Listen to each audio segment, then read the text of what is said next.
Evening. আমাদের আজকের topic একটা ভেক্টরের উপাংশ নির্ণয়, রেজলিউশন অফ এ ভেক্টর। একটি ভেক্টরের উপাংশ নির্ণয় বলতে বোঝায় একটি ভেক্টরকে দুটি অংশে এমন ভাবে ভাগ করতে হবে যেন সেই ভেক্টর দুটি পরস্পরের উপরে লম্ব হয়। এবং শুধু তাই নয়, যে ভেক্টরটিকে আমরা বিভাজিত করছি সেই ভেক্টরটিকে তার উপাংশ দুটি মধ্যে অবস্থান করতে হবে এবং এই ধরনের বিভাজনকে বলা হয় সমকৌণিক বিভাজন। ধরা যাক আর একটি ভেক্টর এবং যে ভেক্টরটি অন্যটির সঙ্গে থিটা কোণে অবস্থিত। তাহলে এটি হচ্ছে ভেক্টর আর এবং এই ভেক্টরটির দুটি অংশ যাদেরকে আমরা উপাংশ বলছি এবং সেই উপাংশ দুটি পরস্পরের উপরে লম্ব। এবং শুধু তাই নয়, এই উপাংশ দুটি মধ্যে অবস্থান করবে যে ভেক্টরটিকে আমরা বিভাজিত করছি। এখন এই উপাংশ দুটির মান কত? না, যেহেতু এই উপাংশ দুটির মান কখনোই যে ভেক্টরটিকে আমরা বিভাজিত করছি তার থেকে বেশি হতে পারে না। ধরা যাক এই উপাংশ দুটিকে আমি আর এক্স এবং আর ওয়াই দিয়ে প্রকাশ করলাম। এখন এটা তো বলা যেতেই পারে যে এক্স অক্ষ বরাবর উপাংশটি বা ওয়াই অক্ষ বরাবর উপাংশটি কখনোই যে ভেক্টরটিকে আমরা বিভাজিত করছি তার থেকে বেশি হতে পারে না। তাহলে আর এক্স লেস দেন আর এবং আর ওয়াই লেস দেন আর। এখন এই উপাংশ দুটির মধ্যে যে উপাংশটি, যে কোণটিকে আমরা থিটা দিয়ে প্রকাশ করছি তার সঙ্গে যুক্ত হয়ে আছে, সেই উপাংশটির মান হবে R X equals to R cos theta এবং অপর উপাংশটি হবে R Y equals to R sine theta. তাহলে এভাবে আমরা একটা ভেক্টরের দুটি বিভাজিত অংশ যাদেরকে উপাংশ বলছি আমরা নির্ণয় করতে পারলাম। যদি আমরা ভেক্টরটিকে এভাবে প্রকাশ করি এবং ভেক্টরটি যদি আর হয়, তাহলে এক্ষেত্রে এই ভেক্টর দুটির উপাংশ আবার উপাংশ দুটি পরস্পরের উপর লম্ব হবে এবং যে ভেক্টরটিকে আমরা বিভাজিত করছি সেই উপাংশ দুটি মধ্যে অবস্থান করবে। এখন যদি আমরা উল্লম্বের সঙ্গে আর ভেক্টরটিকে থিটা কোণে প্রকাশ করি, তাহলে এক্ষেত্রে এর আর এক্স এবং আর ওয়াই উপাংশ দুটি হবে যথাক্রমে R X equals to R sine theta এবং R Y equals to R cos theta. কেন এখানে আগের মতো R X equals to R cos theta হলো না? তার কারণ হচ্ছে যে এখানে থিটা কোণের সাপেক্ষে যে উপাংশটিকে আমি আর ওয়াই বলছি সেটা হচ্ছে থিটা কোণের সাপেক্ষে ভূমি। আমরা জানি ভূমির সঙ্গে যে ত্রিকোণমিতিক অনুপাতটি সম্পর্কিত হয় সেটা হচ্ছে কস থিটা।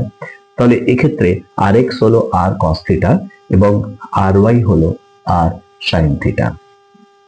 তাহলে এই হলো আমাদের একটি ভেক্টরের উপাংশ নির্ণয়।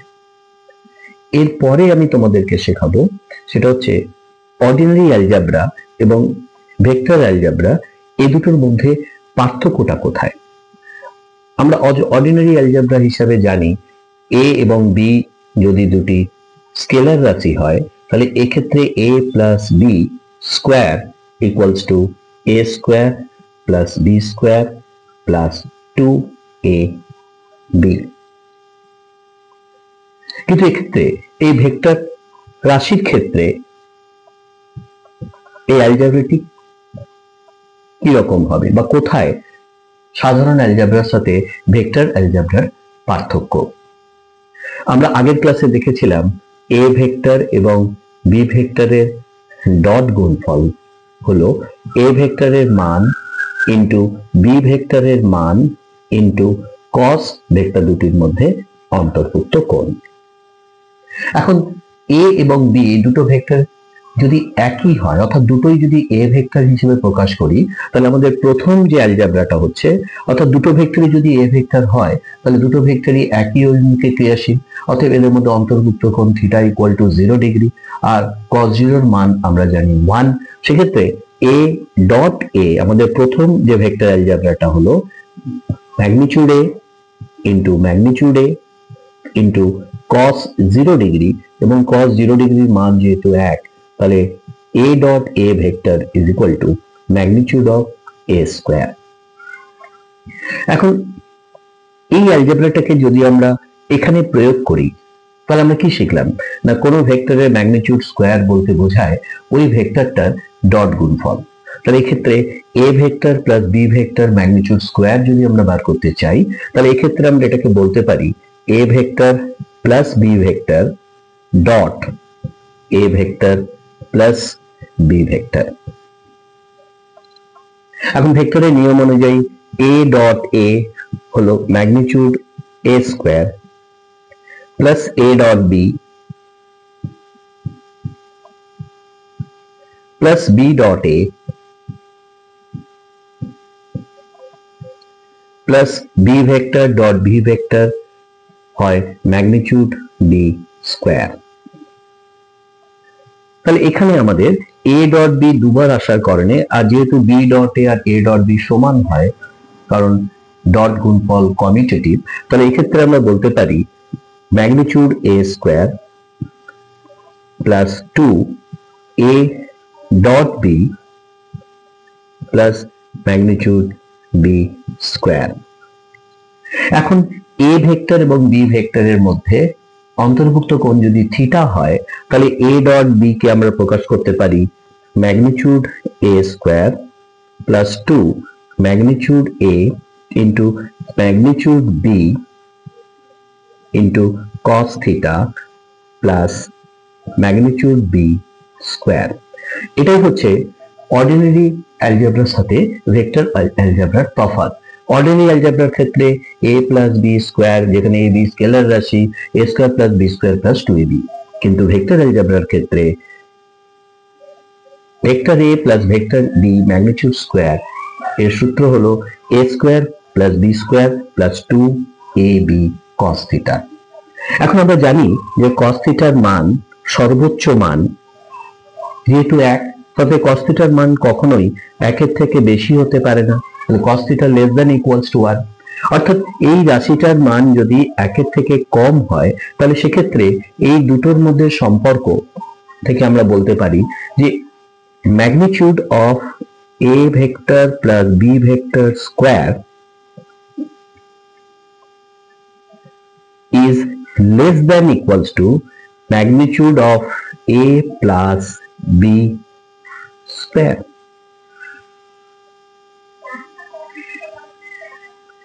অথবা এভাবে আমরা বলতে পারি, এই ধরনের সম্পর্ককে বলা হয়ে থাকে সোয়ার্জ ইনইকুয়ালিটি। এখন ভেক্টরের এই অ্যালজেব্রাটাকে আমরা একটা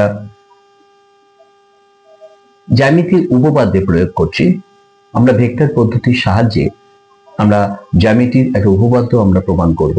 উপপাদ্যটা হলো যে অর্ধবৃত্তস্থ কোণ হয় সবসময় সমকোণ, এবং এই উপপাদ্যটাকে আমরা ভেক্টরের সাহায্যে কিভাবে প্রমাণ করছি।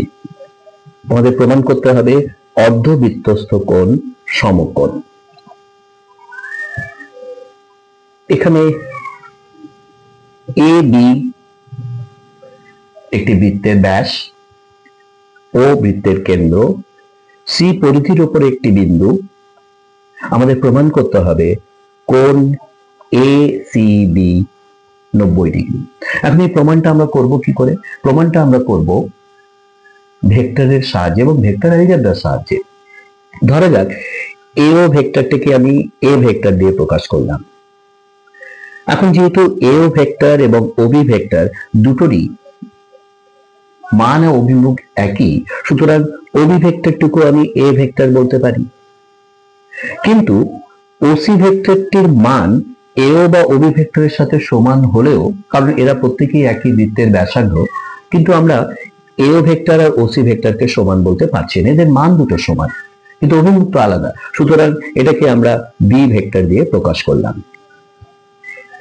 এখন ত্রিভুজ এ ও সি, ভালো করে লক্ষ্য করে দেখো, এই এ ও সি ত্রিভুজে আমরা যদি ভেক্টরের ত্রিভুজ সূত্র প্রয়োগ করি, তাহলে আমরা বলতে পারি যে এও ভেক্টর যদি এ ভেক্টর হয়, ওসি ভেক্টর যদি বি ভেক্টর হয়, তাহলে আমাদের এসি ভেক্টরটাকে আমরা লিখতে পারি A vector plus B vector. এটি হচ্ছে ভেক্টরের ত্রিভুজ সূত্রের যোগের নিয়ম।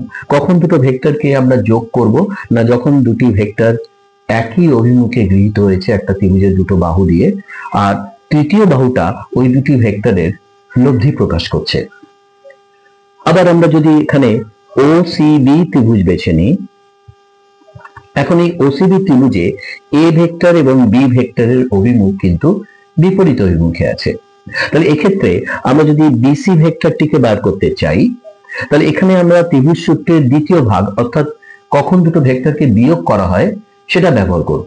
তাহলে বিসি ভেক্টর বার করতে হলে আমরা এ এবং বি এই দুটি ভেক্টরকে বিয়োগ করব, এবং বিয়োগ করার সময় আমাদের দেখতে হবে যে বিসি ভেক্টরটির অভিমুখে এ এবং বি এই দুটি ভেক্টরের মধ্যে কোন ভেক্টরটি আছে। তাহলে আমরা দেখতে পাচ্ছি বিসির অভিমুখে রয়েছে আমাদের এ ভেক্টর, অতএব আমরা বলতে পারি বিসি ভেক্টর সমান B vector minus A vector. এখন যদি আমরা আগের ক্লাসে দেখেছিলাম যে দুটো ভেক্টর যদি পরস্পরের উপর লম্ব হয়, তাহলে সেক্ষেত্রে ভেক্টর দুটির স্কেলার গুণফল বা ডট গুণফল হয় 0। এখন দেখা যাক আমরা প্রমাণ করতে পারি কিনা যে বিসি ভেক্টর এবং এসি ভেক্টর পরস্পরের উপরে লম্ব। এখন আমরা এসি ভেক্টর এবং বিসি ভেক্টরের ডট গুণফল নির্ণয় করছি। এসি ভেক্টর আমরা বার করেছি A vector plus B vector, এবং এ ভেক্টর প্লাস বি ভেক্টরকে আমরা B vector plus A vector লিখতে পারি, কারণ ভেক্টর যোগের বিনিময় নিয়ম মেনে চলে। ডট বিসি ভেক্টরের জায়গায় আমরা বসাতে পারি B vector minus A vector. এখন আমরা বি ভেক্টর ডট বি ভেক্টরকে লিখতে পারি magnitude B square minus B vector dot A vector plus A vector dot B vector minus magnitude A vector square. এখন যেহেতু এ ডট বি এবং B dot A সমান, সুতরাং এটা কেটে গেল। আবার যেহেতু এ ভেক্টরের মান এবং বি ভেক্টরের মান তো সমান, হ্যাঁ এদের অভিমুখ আলাদা কিন্তু দুটো তো একই বৃত্তের ব্যাসার্ধ, তাহলে এদের মান সমান হওয়ায় এ ভেক্টর বি ভেক্টরের মানটা সমান হয়, এটাও কেটে গেল। সুতরাং আমরা দেখতে পেলাম যে এসি ভেক্টর এবং বিসি ভেক্টর এই দুটি ভেক্টরের মধ্যে ডট গুণফল পেয়েছি আমরা 0। আর আমরা আগের ক্লাসে দেখেছিলাম যে দুটি ভেক্টরের ডট গুণফল 0 হওয়ার অর্থ হচ্ছে এই ভেক্টর দুটি পরস্পরের উপর লম্ব। অর্থাৎ আমরা বলতে পারি এসি ভেক্টর এবং বিসি ভেক্টর পরস্পর লম্ব, অর্থাৎ এ কোণ এ সি বি সমান 90 ডিগ্রি। অর্থাৎ আমরা ভেক্টরের অ্যালজেব্রাগুলো প্রয়োগ করে প্রমাণ করলাম যে অর্ধবৃত্তস্থ কোণ সবসময় সমকোণ। আজকের ক্লাসে এই পর্যন্ত। এর পরের ক্লাসে আমরা ভেক্টরের অন্যান্য ধর্ম নিয়েও আলোচনা করব। Thank you everybody.